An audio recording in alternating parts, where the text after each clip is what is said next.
Hey, what's up, guys? Ryan and Joey with Fearless Fantasy back with another video. Today we got four players to avoid for Fantasy Football 2023. Let's get it.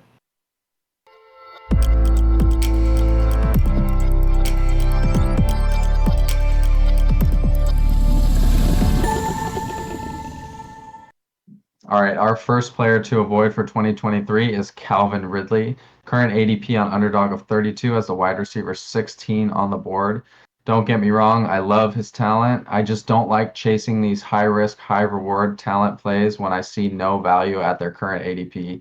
He's not played a single snap in over a year and a half, and by the season starts, that'll be 2 years, and not a single snap with the Jaguars. Where is the value at where he's currently going? Where is his upside? I would really be surprised to see him finishing above the guys that he's already behind in ADP. And I could also see him finishing very easily below guys like Amari Cooper, Christian Watson, Drake London, DJ Moore, and even his fellow teammate Christian Kirk.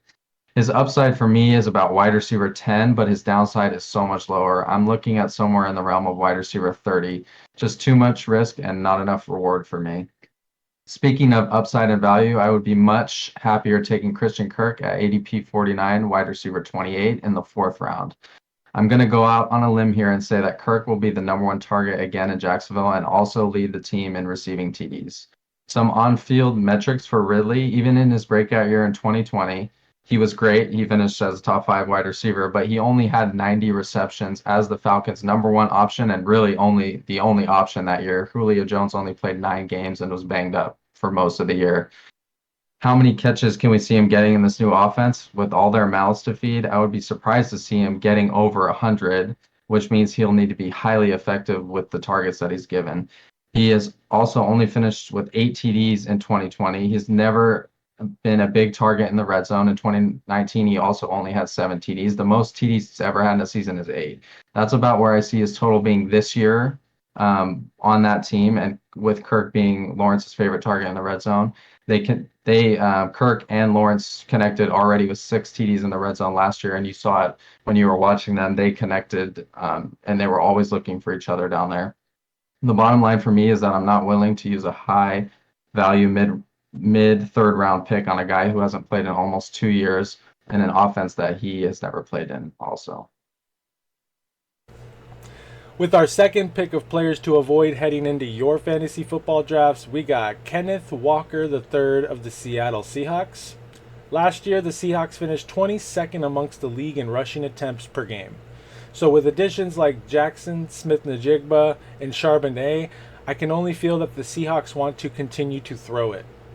Although Kenneth Walker is extremely talented and he had a very decent year last year, I feel like we could be leaning on his home run ability a little too much this year. Right now, Walker is currently going off the board in mock drafts as the 16th running back on underdog of an average ADP of 52. He's gone as early as third rounds and he's gone as late as fifth. So when I look at Kenneth Walker here, I try to gauge his value and upside, and I feel like although he can break off a 74-yard touchdown at any time, that's his value. His upside, I feel, is diminished just because of his lack of involvement in last year's passing game. He had 35 targets, 27 catches.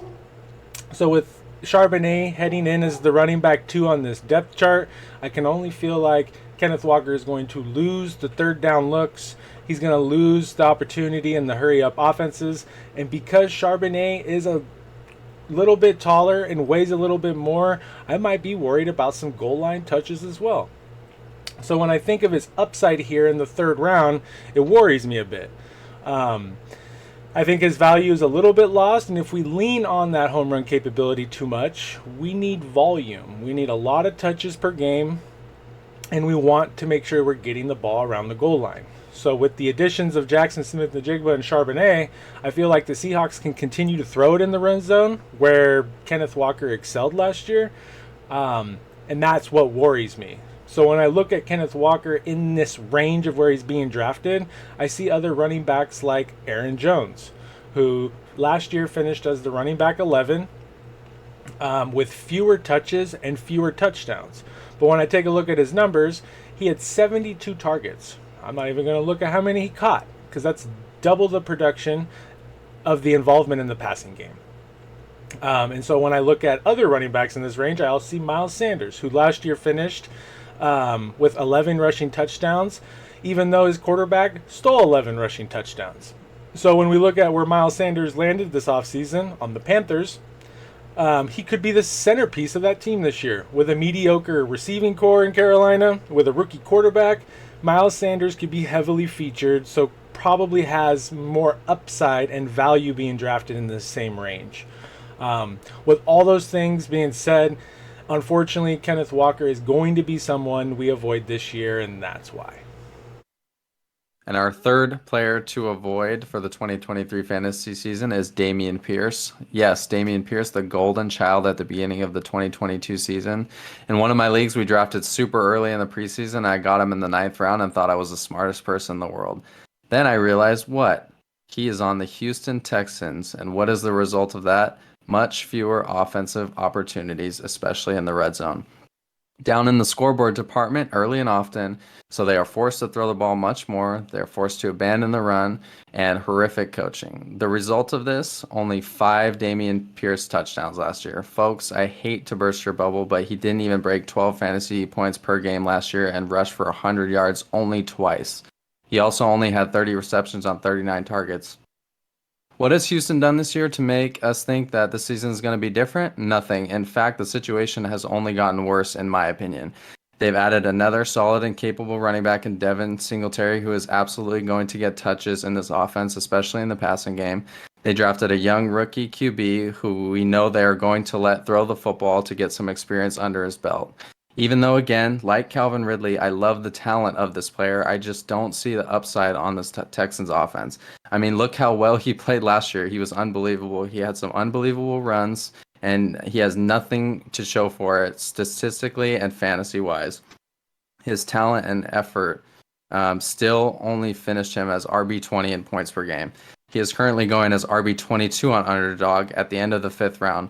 Please, for the love of all things holy, do not draft him there. Instead, go with Cam Akers or high upside second or first year wide receiver Treylon Burks, Jordan Addison, Jahan Dotson, or Quentin Johnson. And with our 4th and final pick of players to avoid in your fantasy football drafts, we got Brian Robinson Jr. of the Washington Commanders. Last year, Brian rounded out the year as running back 41 with 797 yards, 2 rushing touchdowns on 205 carries. But his involvement in the passing game was extremely low. 60 total yards, 1 receiving touchdown on 12 total targets. My major concerns I have for the Commanders and Brian Robinson this year is 1, their strength of schedule and the division they're in. Also, how well will Sam Howell perform this year taking over this offense? When we think of the division the Commanders are in, they are arguably in one of the toughest. They face the Eagles, Cowboys, and Giants twice apiece for the year, and outside of those matchups, they face notable opponents like the Niners, the Jets, the Dolphins, the Patriots, and when I list those names off, I think of teams with incredibly good defense. That leads me to believe that the Commanders are going to have a really difficult time moving the ball this year. A lot of 3 and outs, which could lead them to being into early deficits in these games early on. If they get into any deficits early on, the Commanders are going to have to ditch the run and get into the pass more often than they should, which would mean Robinson will find himself on the sideline and Antonio Gibson will probably be heavily involved in the passing game as he was a receiver in college and J.D. McKissick is no longer on the Commanders. Speaking of J.D. McKissick, after he was placed on IR last year, Brian Robinson started to receive the lion's share of carries for the team. For the last 9 weeks, he was getting 15 plus carries a game outside of 3 games. And during those 9 weeks, he only recorded 2 touchdowns, 1 in the air and 1 on the ground.